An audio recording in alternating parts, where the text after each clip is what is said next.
मारो कम, तड़पाओ ज्यादा। ये देश रहना चाहिए गैर बराबरी के खिलाफ इस लड़ाई में।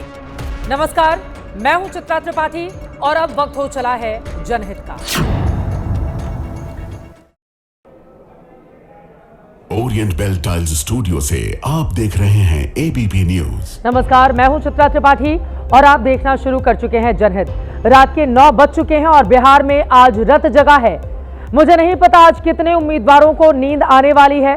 मुझे यह भी नहीं पता कि कल सुबह काउंटिंग से पहले कौन कौन मंदिर में पूजा पाठ करने के लिए पहुंच जाएगा। यह भी नहीं पता कि हमारी वीडियो वॉल पर ढोल धमाके और आतिशबाजी की पहली तस्वीर कल कितने बजे डिस्प्ले की जाएगी और किस पार्टी की होगी।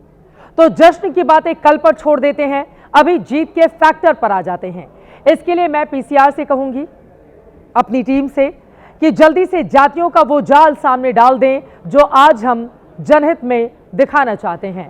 तो मेरे आसपास जो जातियां आप देख रहे हैं, यही बिहार चुनाव का पूरा सच है। बिहार की जीत कल इसी में से निकलने वाली है। बिहार में कोई पार्टी लाख वादा कर ले कि वो जात पात में नहीं पड़ती, लेकिन फैक्ट है कि जातियों का जोड़ इस बार भी खूब चला है। जाति देखकर टिकट बटे हैं तो जाति देखकर वोट भी खूब पड़े हैं। हम खारिज नहीं कर रहे कि चुनाव में विकास, रोजगार, नौकरी, शिक्षा जैसे मुद्दे नहीं चले, वो जरूर चले हैं, लेकिन जाति भी खूब चली। बिहार में 209 जातियां हैं। जिसने ज्यादा जातियों को साधा उसने उसी के नाम पर बटन दबाया है। एक तरफ तेजस्वी यादव तो वहीं दूसरी तरफ नीतीश कुमार को आप खड़े हुए दिखाई दे रहे हैं। इन दो चेहरों में से किसका तेज चलेगा? नीतीश कुमार क्या 10वीं बार सीएम पद की शपथ लेने के लिए कल का मुकाबला जीत जाएंगे, या तेजस्वी यादव पहली बार 18 नवंबर की तारीख तय करके वो दावा कर रहे हैं कि मैं ही बनूंगा मुख्यमंत्री और इसी तारीख को लूंगा मैं शपथ। आज हम आपको बताएंगे बिहार में अगर एनडीए वापसी कर रहा है, जैसा कि एग्जिट पोल बता रहे हैं, तो उसमें किन किन जातियों का बड़ा रोल है। जातियों में चुनावी बंटवारा कैसे हुआ है, कौन सी जाति किस तरफ गई है, किन जातियों में कंफ्यूजन नहीं था कि वोट कहां देना है, और किन जातियों का मन दो गठबंधनों के बीच भटकता रहा। तो हम आपको बिहार में जातियों का सर्वे दिखाने जा रहे हैं। उसमें पूरा खाका बता देंगे कि जातियों का कौन सा जोड़ एनडीए का काम बना रहा है और महागठबंधन का काम बिगाड़ रहा है। लेकिन उसके पहले एक आंकड़ा फिर से आपको याद दिला दें। बिहार चुनाव को लेकर हम आपको अब तक 15 एग्जिट पोल दिखा चुके हैं। इनमें से 14 एग्जिट पोल का दावा है कि एनडीए फिर से जीत रहा है। सिर्फ एक एग्जिट पोल का दावा है कि नीतीश की कुर्सी जा रही है, तेजस्वी की बारी आ रही है। और पोल ऑफ पोल्स कहता है कि बिहार में फिर एनडीए जीत रहा है। उसे 140 से 157 सीटें मिल रही हैं। महागठबंधन को 81 से 94 सीटें जा रही हैं। अन्य को बस 2 से 5 सीटें ही हासिल होती हुई नजर आती हैं। और अब आपको दिखा देते हैं कि इस बिहार चुनाव में जातियों का जनमत क्या रहा, किस जाति ने किस पार्टी, किस गठबंधन को वोट दिया और उसके पीछे की वजह क्या रही। एक्सिस माई इंडिया ने अपने पोल में तमाम जातियों के वोटों का गुणा भाग निकाला है। पूरा जोड़ घटाव करके ये बताया है कि बिहार की कौन सी जाति के वोटर 6 और 11 नवंबर को किस गठबंधन के हिस्से में कितने वोट देकर आए हैं। सबसे पहले पासवान जाति की बात करेंगे। चिराग पासवान, आपको पता है नरेंद्र मोदी के हनुमान, तो सबसे पहले पासवान जाति की बात कर लेते हैं। बिहार में जिनकी आबादी 5% है, पासवानों के 64% वोट एनडीए के पक्ष में पड़े हैं, जो 2020 की तुलना में 4% ज्यादा हैं। ये चिराग पासवान के इस बार एनडीए में होने का इम्पैक्ट है, जिन्होंने महागठबंधन के 2% पासवान वोट 2020 की तुलना में घटा दिए हैं। फिर भी 19% पासवान वोट महागठबंधन को गया है। 3% पासवान वोट जनसुराज को भी मिला है।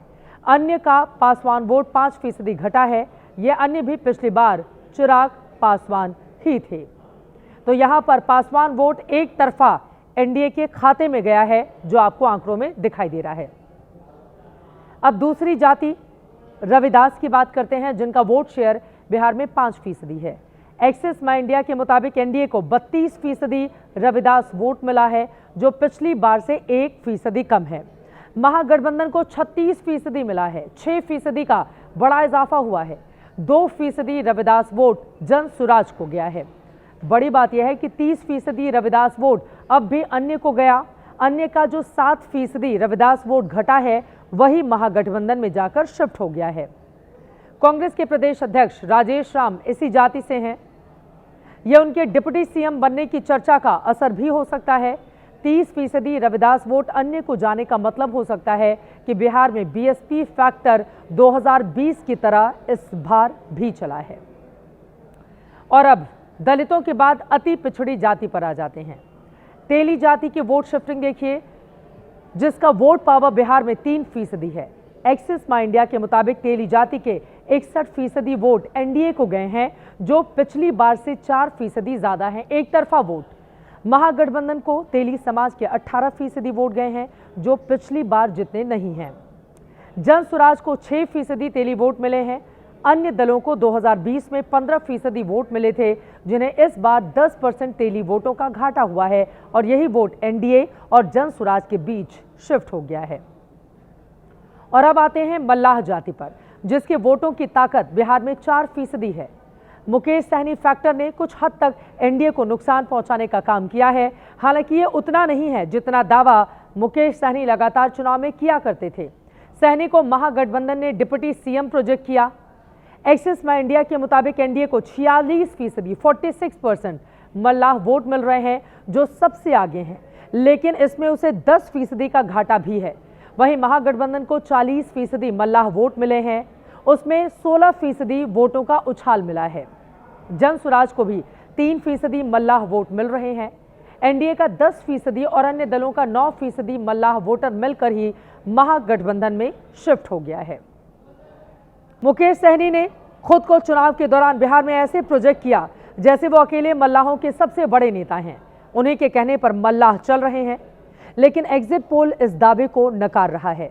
मल्लाहों का ज्यादा बड़ा हिस्सा एनडीए के पास है। अब इसे आप नीतीश का करिश्मा भी कह सकते हैं, या फिर बीजेपी ने हाल के दिनों में मल्लाह नेताओं को अपने पाले में जो किया है, ये उसका असर भी हो सकता है। देखिए,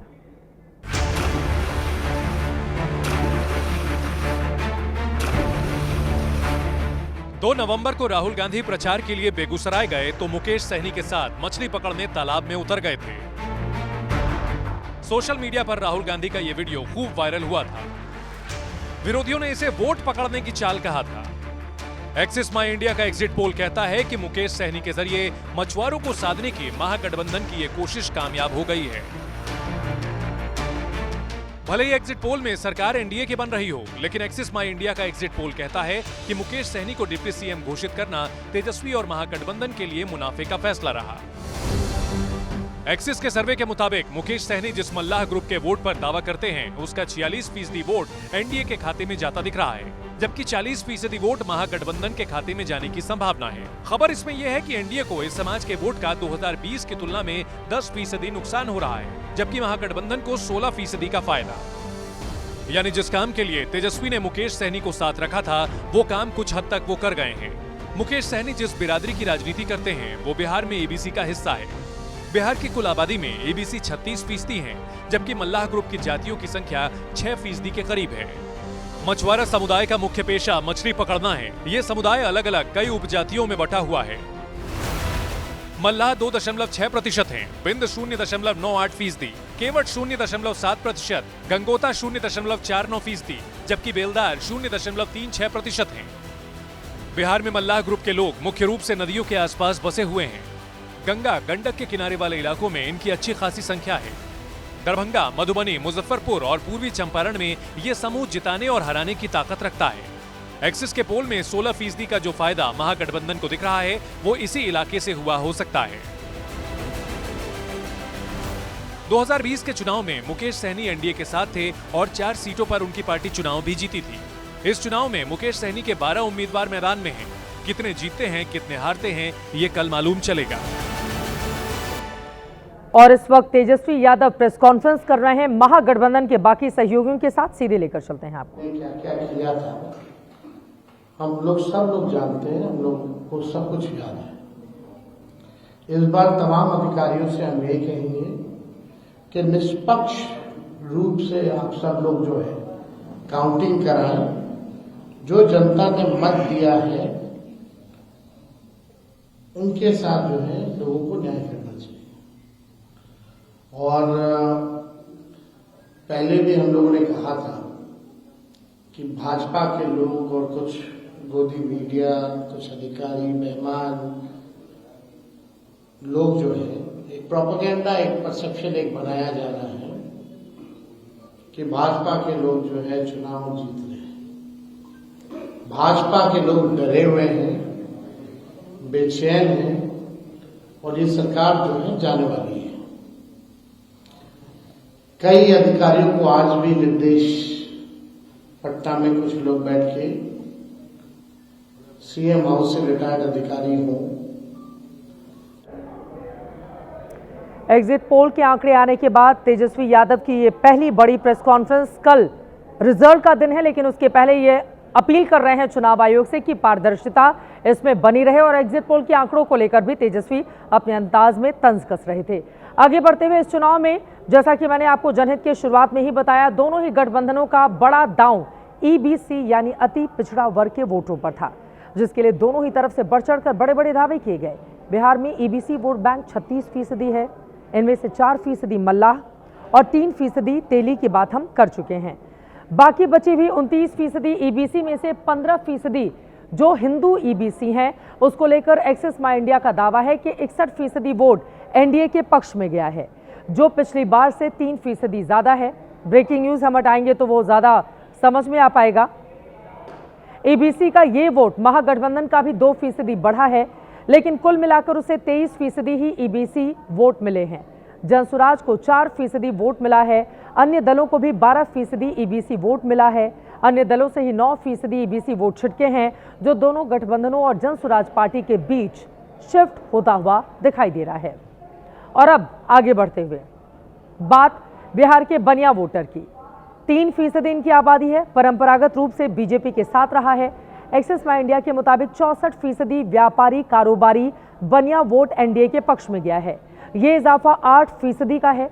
वहीं महागठबंधन को भी 19% बनिया वोट मिला है, जो 2020 के मुकाबले 2% घटा है। संभव है इसकी वजह जंगल राज लौटने का डर रहा हो।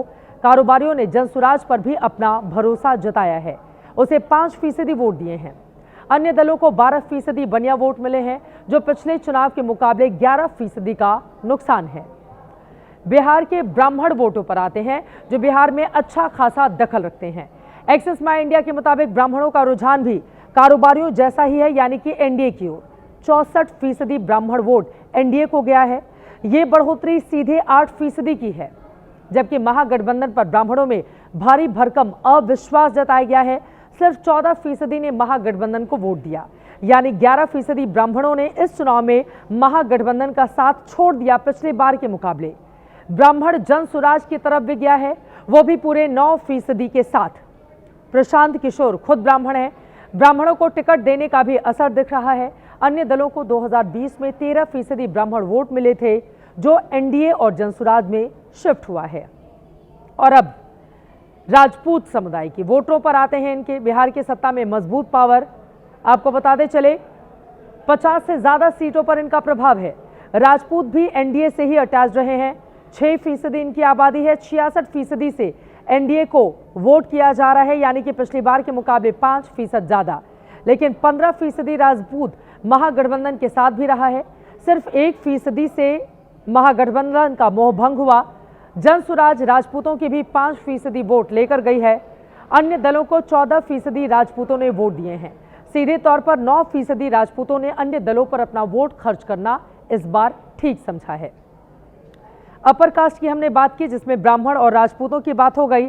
अगड़ी जातियों में भूमिहार, जिनके वोट की ताकत भले ही थोड़ी कम हो, लेकिन बिहार की सियासत को सालों से ये प्रभावित करते आ रहे हैं। साफ दिख रहा है, लालू यादव के भूरा बाल वाले नारे की याद दिलाना काम कर गया है। एक्सिस माई इंडिया के मुताबिक 60% भूमिहारों ने एनडीए को वोट किया है, जो 2% पिछली बार के मुकाबले ज्यादा है। महागठबंधन को 18% भूमिहार वोट मिला है, उसका 10% भूमिहार वोट छिन गया है। बावजूद इसके, जबकि उसने भी कई भूमिहारों को बकायदा टिकट दिए थे। भूरा बाल साफ करो के नारे का बेनिफिट जनसुराज को भी मिला है।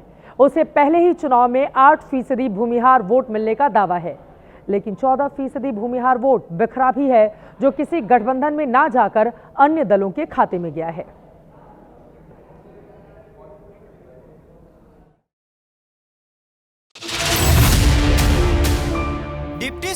संजय सिन्हा, बीजेपी नेता और मंत्री जीवेश कुमार, जेडीयू नेता और मंत्री विजय चौधरी, बाहुबली अनंत सिंह। ये बिहार की राजनीति के चर्चित चेहरे हैं। कॉमन ये है कि ये सभी भूमिहार जाति से आते हैं। इस जाति को एनडीए का परंपरागत वोटर माना जाता है। इस भूमिहार वोट में सेंध लगाने के लिए पहली बार तेजस्वी यादव ने 6 भूमिहारों को उम्मीदवार बनाया। कहीं कहीं तो एनडीए के भूमिहार उम्मीदवार के खिलाफ अपना भूमिहार उम्मीदवार उतार दिया। लेकिन एक्सिस माई इंडिया का एग्जिट पोल कहता है कि ना तो तेजस्वी का ये प्रयोग सफल हो रहा है और ना ही महागठबंधन को एनडीए के इस कोर वोटर ने दिल से लगाया है। सर्वे कहता है कि 60% भूमिहारों का वोट एनडीए को मिला है। महागठबंधन को महज 18% भूमिहारों ने वोट दिया। एनडीए को पिछली बार के मुकाबले 2% का फायदा है, जबकि महागठबंधन को 10% का नुकसान। इस चुनाव के चर्चित चेहरे रहे बाहुबली अनंत सिंह।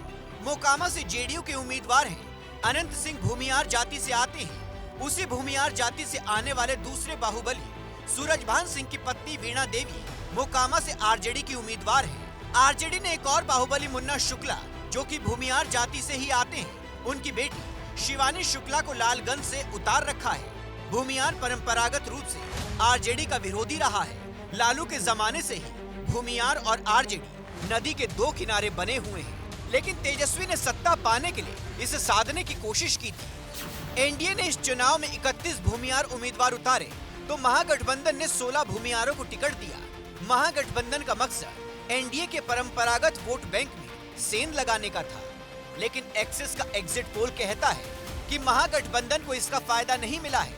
इसी तरह ब्राह्मण और राजपूतों के वोट भी पिछले बार की तुलना में इस बार एनडीए को ज्यादा मिले हैं। ये तो सर्वे है, असलियत में क्या हुआ है ये तो कल नतीजों से ही मालूम चलेगा।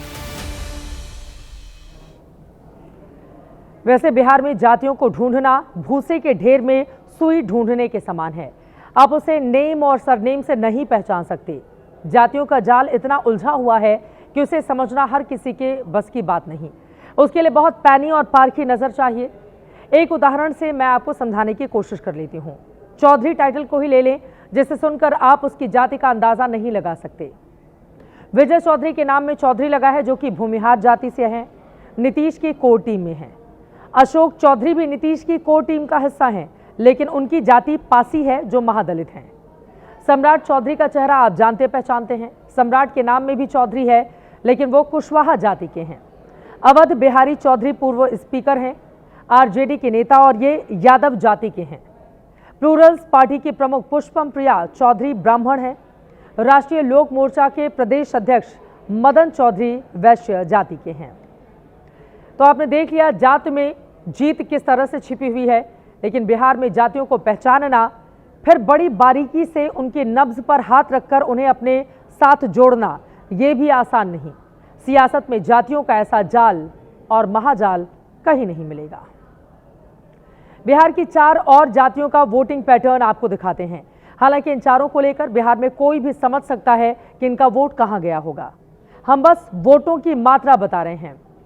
मुख्यमंत्री नीतीश कुमार की कुर्मी जाति पर आते हैं। बिहार में 25 साल की सबसे बड़ी पहेली है कि सिर्फ 4% कुर्मी वोट हैं, फिर भी नीतीश की सोशल इंजीनियरिंग कैसे काम कर जाती है। एक्सिस माई इंडिया के मुताबिक 68% कुर्मी वोट एनडीए को ही गया है, जो पिछली बार से 6% ज्यादा है। महागठबंधन को 13% कुर्मियों ने वोट दिया है। 8% कुर्मी वोट उससे हट गया। जनसुराज को 4% कुर्मी वोट मिले, जबकि 15% कुर्मी वोट अन्य दलों को भी मिला है। इसमें थोड़ी ही गिरावट आई है, जो 2% की है। बिहार के कुशवाहा वोट पर आते हैं, जो 4% हैं। कुशवाहों के 2 बड़े नेता एनडीए में हैं, एक उपेंद्र कुशवाहा, दूसरे सम्राट चौधरी। कुशवाहों का 58% वोट एनडीए को गया, 2% पिछली बार के मुकाबले बढ़ गया है। महागठबंधन को 24% कुशवाहा वोट मिले, 3% कुशवाहा ने उसका साथ छोड़ दिया है।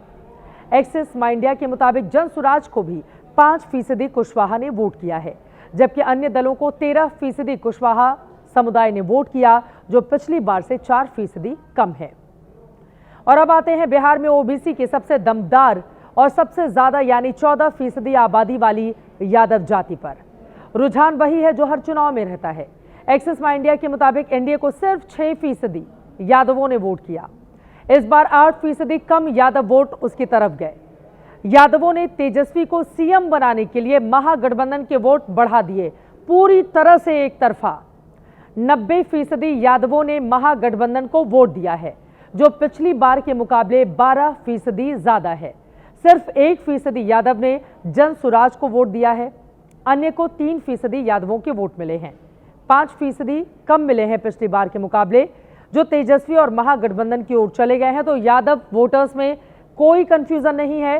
तेजस्वी को मुख्यमंत्री बनाने के लिए एक तरफा वोट सुनामी यादवों की तेजस्वी यादव की तरफ आप देख पा रहे हैं। और अब सबसे महत्वपूर्ण फैक्टर बिहार के मुस्लिम वोटर पर आते हैं, जिनकी आबादी 17% है। कंफ्यूजन मुस्लिम वोट को लेकर भी बिहार में किसी को नहीं था कि ये कहां जाएगा। एक्सिस माई इंडिया के मुताबिक एनडीए को सिर्फ 8% मुसलमानों ने वोट किया। एनडीए के मुस्लिम वोटों में 7% की कमी आई है। यादवों की तरह मुस्लिमों का थोकबंद वोट भी इस वक्त महागठबंधन को ही पड़ा है। 79% वोट महागठबंधन को गया है। ये सीधे पिछले बार से 15% का बड़ा जंप है। 2% मुस्लिमों ने जनसुराज को भी वोट किया। प्रशांत किशोर ने सीमांचल में 13 मुस्लिम उम्मीदवार उतारे थे, ये उसका असर हो सकता है। 11% मुस्लिम वोट अन्य को मिला है। इनमें बड़ा हिस्सा असदुद्दीन ओवैसी का है, हो सकता है ऐसा, लेकिन अन्य के मुस्लिम वोट में 10% की कमी भी पिछली बार की तुलना में इस बार आई है।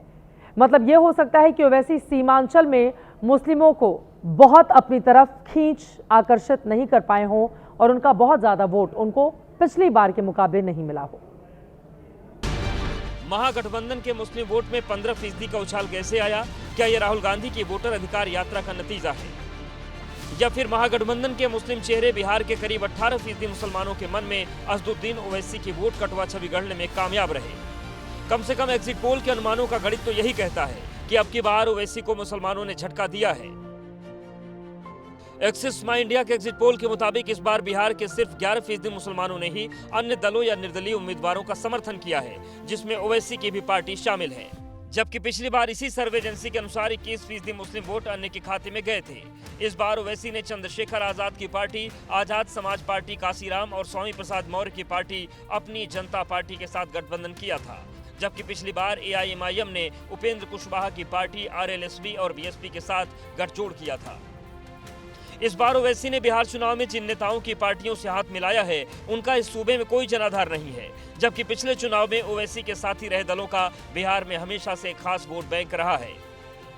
2020 में ओवैसी की पार्टी ने 5 सीटें जीती थीं। इनमें से 4 तो चुनाव बाद ही आरजेडी में चले गए। जिस पार्टी ने एआईएमआईएम के विधायक तोड़े, उसी से इस बार ओवैसी हाथ मिलाने को बेताब भी थे। क्या यही वजह है कि ओवैसी अब की बार मुसलमानों का भरोसा खोते हुए दिख रहे हैं? वैसे एग्जिट पोल के मुताबिक प्रशांत किशोर को भी मुसलमानों ने निराश ही किया है, जिन्होंने आरजेडी से भी ज्यादा मुस्लिम उम्मीदवार उतारे। लेकिन रुझानों में जनसुराज को सिर्फ 2% मुस्लिम वोट ही मिलते दिख रहे हैं। रिजल्ट से पहले नीतीश कुमार ने मंदिर, मजार और गुरुद्वारा में जाकर सर्वधर्म संभाव का सियासी संदेश दिया। इस दौरान उनके चेहरे का सुकून बता रहा था कि दोबारा, यानी कि फिर से दोबारा क्या 10वीं बार मुख्यमंत्री पद की शपथ लेंगे अगर कल एनडीए की जीत हो जाती है तो। मुख्यमंत्री बनने को लेकर वो पूरे आत्मविश्वास से लबरेज यहां पर तस्वीरों में दिखाई दे रहे हैं। ऐसा ही कॉन्फिडेंस जेडीयू के कार्यकर्ताओं को भी है, जिन्होंने पटना में जेडीयू दफ्तर के बाहर पोस्टर लगा दिया है जिस पर लिखा है टाइगर जिंदा है। पोस्टर पर नीतीश कुमार की बड़ी सी फोटो लगी है, जिन्हें समाज के वंचित वर्गों का रक्षक बताया गया है। ये तस्वीरें देखिए। एग्जिट पोल के नतीजों से उत्साहित जेडीयू ने तो बाकायदा सोशल मीडिया पर भी ऐलान कर दिया है, बस एक दिन का और इंतजार, फिर से आ रही है नीतीश सरकार। लेकिन अभी तो सिर्फ एग्जिट पोल में ही नीतीश कुमार दोबारा मुख्यमंत्री बन रहे हैं। फाइनल नतीजा कल ही आएगा। अभी तो एग्जिट पोल के अनुमानों ने कैसे जेडीयू और बीजेपी नेताओं के अरमान जगा दिए हैं, आप जरा उनके बयान सुन लीजिए। जो लोग मना रहे थे कि टाइगर चला गया, उनको बताने की बस जरूरत है।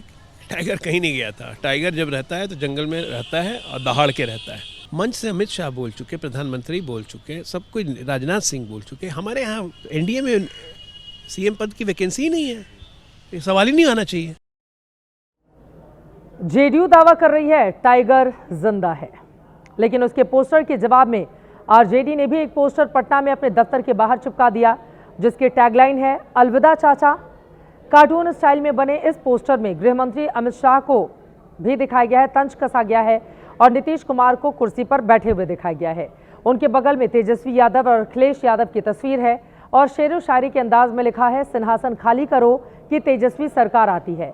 यानी आरजेडी को पक्का भरोसा है कि अब की बार तेजस्वी मुख्यमंत्री बन जाएंगे। हालांकि एग्जिट पोल के आंकड़े इस ओर इशारा नहीं कर रहे। पूरे चुनाव प्रचार के दौरान महागठबंधन ने जी जान से शोर मचाया कि नीतीश कुमार दोबारा मुख्यमंत्री नहीं बनेंगे। नीतीश कुमार का टाइम ओवर हो चुका है। नीतीश कुमार को बीजेपी जबरदस्ती रिटायर कर देगी। अब इसका तो रिजल्ट आने के बाद ही ये पता चलेगा कि जो दावे विपक्षी दलों की ओर से किए जा रहे थे उनमें कितना दम है। लेकिन अभी तो ज्यादातर एग्जिट पोल ने महागठबंधन के एंटी नीतीश नैरेटिव की हवा निकाल दी है, क्योंकि एग्जिट पोल्स के मुताबिक नीतीश कुमार ही बिहार के अगले मुख्यमंत्री बनने जा रहे हैं और इसकी दो बड़ी वजह साफ साफ पता चलती हैं। पहली तो यह है कि 17 एजेंसियों के पोल ऑफ पोल्स में एनडीए सरकार बनने की संभावना जताई गई है और दूसरी वजह यह है एग्जिट पोल्स के मुताबिक एनडीए को वोट देने वाले लोगों के बीच नीतीश कुमार ही सबसे पसंदीदा मुख्यमंत्री का चेहरा है। लेकिन अब दिलचस्प बात यह भी है कि कई एग्जिट पोल्स में मुख्यमंत्री के तौर पर वोटर्स की पहली पसंद के मामले में नीतीश कुमार तेजस्वी यादव से पिछड़ रहे हैं, जिससे एक बात क्लियर होती है कि अगर ज्यादातर एग्जिट पोल के अनुमान के उलट महागठबंधन जीता तो मुख्यमंत्री तेजस्वी यादव होंगे।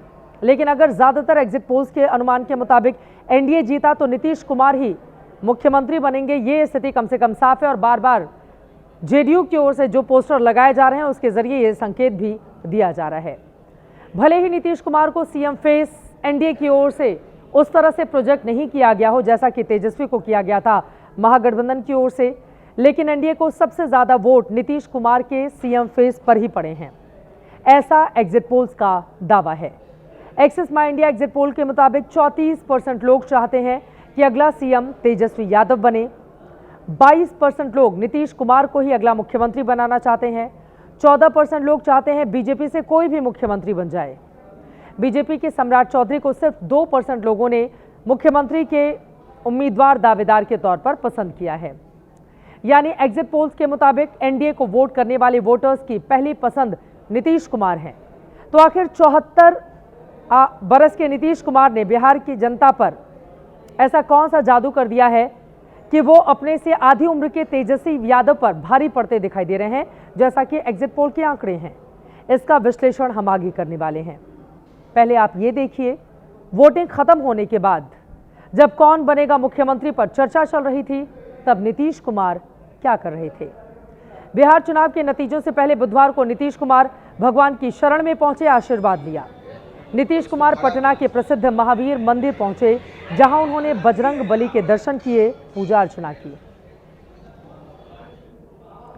मंदिर में पूजा पाठ के बाद नीतीश कुमार पटना हाईकोर्ट के पास बनी हजरत शाह जलाल की मजार पर भी पहुंचे, जहां इमाम ने उन्हें हरी पगड़ी पहनाई। नीतीश कुमार ने मजार पर चादर चढ़ाई। इसके बाद नीतीश कुमार ने तख्त श्री हरिमंदर सिंह जी पटना साहिब में जाकर मत्था टेका। अब एनडीए के अरमान पूरे होंगे या फिर तेजस्वी यादव सरकार बनाएंगे, ये तो कल फाइनल नतीजों के बाद ही क्लियर हो पाएगा। लेकिन अगर एग्जिट पोल के अनुमान वाकई सच साबित होते हैं तो नीतीश कुमार 10वीं बार सीएम पद की शपथ लेंगे। नीतीश कुमार अभी भी सबसे ज्यादा समय तक रहने वाले बिहार के मुख्यमंत्री हैं। नीतीश कुमार ही वो नेता हैं जिनके नाम सबसे ज्यादा बार सीएम पद की शपथ लेने का रिकॉर्ड है। लेकिन अगर नीतीश कुमार ने 10वीं बार भी मुख्यमंत्री पद की शपथ ले ली तो ये महागठबंधन के लिए बड़ा सेटबैक होगा, जो नीतीश कुमार के रिटायरमेंट की भविष्यवाणी बार बार चुनाव के दौरान कर रहा था। तेजस्वी यादव ने कहा था कि नीतीश कुमार अब अचेत अवस्था में हैं, वो दोबारा मुख्यमंत्री नहीं बनेंगे। अखिलेश यादव ने कहा था नीतीश कुमार अब चुनावी दूल्हा बन गए हैं, अब वो मुख्यमंत्री नहीं बनने वाले। राहुल गांधी ने तो यहां तक कह दिया था कि लिख कर रख लो, नीतीश कुमार अब मुख्यमंत्री नहीं बनेंगे। महागठबंधन के लोग नीतीश कुमार के बुढ़ापे पर, उनके उम्र पर तंज कसते रहे, उनकी सेहत पर सवाल उठाते रहे, लेकिन एग्जिट पोल में नीतीश कुमार ही सब पर भारी पड़ते हुए दिखाई दे रहे हैं। लेकिन यह भी फैक्ट है कि दोबारा मुख्यमंत्री बनने के लिए नीतीश कुमार ने चुनाव प्रचार में कोई कोर कसर बाकी नहीं रखी। नीतीश कुमार ने 74 साल की उम्र में 24 दिन के अंदर 84 चुनावी रैलियां की। 189 रैलियां करने वाले तेजस्वी यादव के बाद नीतीश कुमार ने ही सबसे ज्यादा रैलियां की हैं। नीतीश कुमार की रैलियों को उतनी कवरेज नहीं मिली। नीतीश कुमार चुपचाप रैलियां करते रहे। इन रैलियों में नीतीश कुमार को मिलते समर्थन को देखकर ही शायद एनडीए के सहयोगी ने कोर्स करेक्शन किया, जो पहले नीतीश कुमार को सीएम फेस प्रोजेक्ट करने से बच रहे थे, लेकिन बाद में कहने लगे कि मुख्यमंत्री तो नीतीश कुमार ही बनेंगे। सुनिए। बिहार में ना सीएम का पद खाली है, ना दिल्ली में पीएम का पद खाली है। बिहार में नीतीश कुमार जी सीएम बनकर बैठे हैं और लालू जी, सोनिया जी दिल्ली में नरेंद्र मोदी जी प्रधानमंत्री बनकर बैठे। नीतीश कुमार जी मुख्यमंत्री थे, नीतीश कुमार जी मुख्यमंत्री हैं और नीतीश कुमार जी मुख्यमंत्री रहेंगे। मुख्यमंत्री नीतीश कुमार जी के नेतृत्व में हम लोग चुनाव लड़ रहे हैं। चुनाव के बाद पुनः वही मुख्यमंत्री बने। नीतीश कुमार जी मुख्यमंत्री थे, नीतीश कुमार जी मुख्यमंत्री हैं और नीतीश कुमार जी बिहार के मुख्यमंत्री रहे।